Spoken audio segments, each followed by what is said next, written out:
Assalamu alaikum class. My roll number is 10.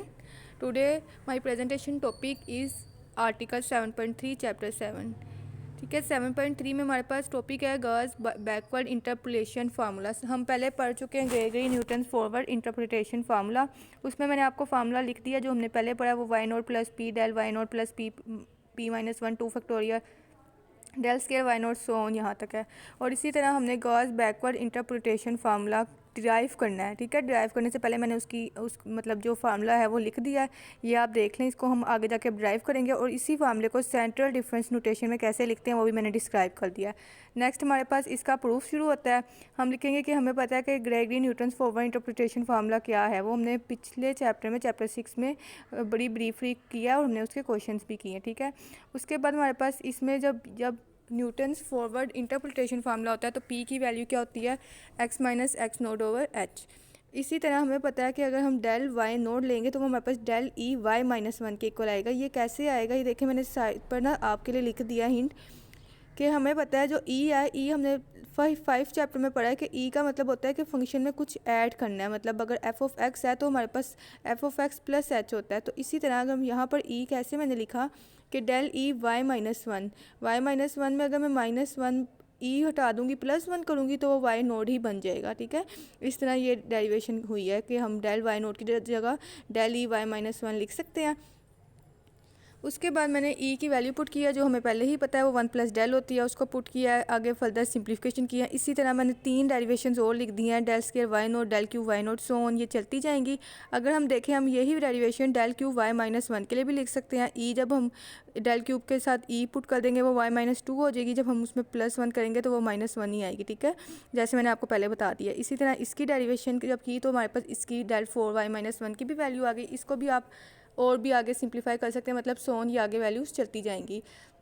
Next हम देखेंगे कि हमने ये जो सारी वैल्यूज़ निकाली है ना, जो हमने पीछे ये लिखा था Gregory Newton's forward interpretation formula, उसमें पुट कर दिए। ठीक है क्लास, जब हमने उसमें पुट किया आप देख सकते हैं ये मैंने सारी वैल्यूज़ पुट की हुई हैं। डेल वाई नोट की भी की है, डेल स्केयर वाई 1 की भी की है और डेल क्यूब वाई नोट की भी की है। ठीक है, जब मैंने वो पुट कर दी उसके बाद मैंने लिखा है y p y naught plus p. फिर मैंने सिंप्लीफिकेशन किया, पी को हर जगह मल्टीप्लाई कर दिया। पी को जब मल्टीप्लाई किया आपके पास ये दूसरे स्टेप में पी मल्टीप्लाई हुआ। उसके बाद मैंने नेक्स्ट लास्ट स्टेप जो है उसमें क्या किया, वाई नोट वैसे लिख दिया, पी डेल वाई माइनस 1 ऐसे लिख दिया। उसके बाद अगर हम देखें तो हमारे पास नेक्स्ट 2 वैल्यूज़ में से del square y minus 1 common आ रहा है वो लिया, फिर del cube y minus 1 common आ रहा है वो लिया, next del 4 y minus 1 common आ रहा है वो लिया और डेल 5 वाई माइनस 1 लिखा है। ठीक है, अब जब मैंने जो कॉमन वैल्यूज़ ली हुई थी ना उनके अंदर ही एलसीएम्स लिए हैं तो मेरे पास ये इक्वेशन बी बनी है। अब इक्वेशन बी जैसे बनी है वो मैंने कैलकुलेशन ना इधर मैंने डायरेक्ट लिख के नीचे आपके लिए सोल्व कर दिया। इस स्टेप की कैलकुलेशन वो क्या है, पी प्लस पी माइनस 1 की भी कैलकुलेशन हुई हुई है, आप देख सकते हैं।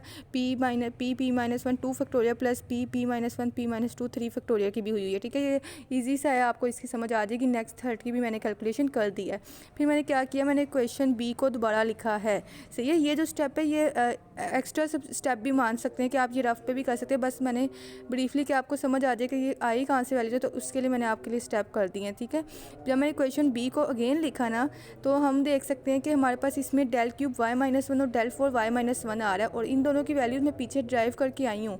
ये मैंने लिख भी दिया है, del cube y minus 2 del 4 y minus 2 del 4 y minus 2 del 5 अगर अब मैं ये क्वेश्चन सी में पुट कर सकती हूँ ना, जब मैंने क्वेश्चन सी में पुट की तो मेरे पास ये वाली इक्वेशन आ गई है। ठीक है, इक्वेशन को मैंने फिर सिंप्लीफाई किया, जो मल्टीप्लाई हो रहे थे उनको मल्टीप्लाई किया, मतलब एक सिंपल फॉर्म बना दिया। अब इसको जो मैंने गेन लिखा मैंने वाई नोट को वैसे ही लिख दिया, पी डेल वाई माइनस 1 वैसे ही लिख दिया, p plus 1 p del square y minus 1। ठीक है, ये वैसे प्लस पी सोन और कॉमन जो आई थी वो वैल्यूज़ कॉमन लेके इसको सिंप्लीफाई कर दिया। तो हमारे पास जब हमने एलसीएम में जब p del 4 y minus 2 common लिया ना तो मेरे पास अंदर जब एलसीएम लिया तो मेरे पास p plus 2 p plus 1 p minus 1 बच गए। ठीक है, ये हमारे पास जनरल फॉर्म कह सकते हैं या फॉर्म कह सकते हैं बैकवर्ड इंटरप्रिटेशन फार्मूले की। ये हमारी डेरिवेशन थी सारी, ये हमारे पास सिंपल फार्मूला है। कोई भी क्वेश्चन है आप ये फार्मूला यूज़ करें, एक इजीली आपसे ये हो जाएगा। नेक्स्ट वो कहते हैं कि द गाज बैकवर्ड इंटरप्रिटेशन इन्वॉल्व्स और differences above the central line and even differences in the on the central line. ये मैंने नीचे लिख दिया कि अगर पी की वैल्यू लेस देन 0 और ग्रेटर देन -1 होगी तो हमारे पास जो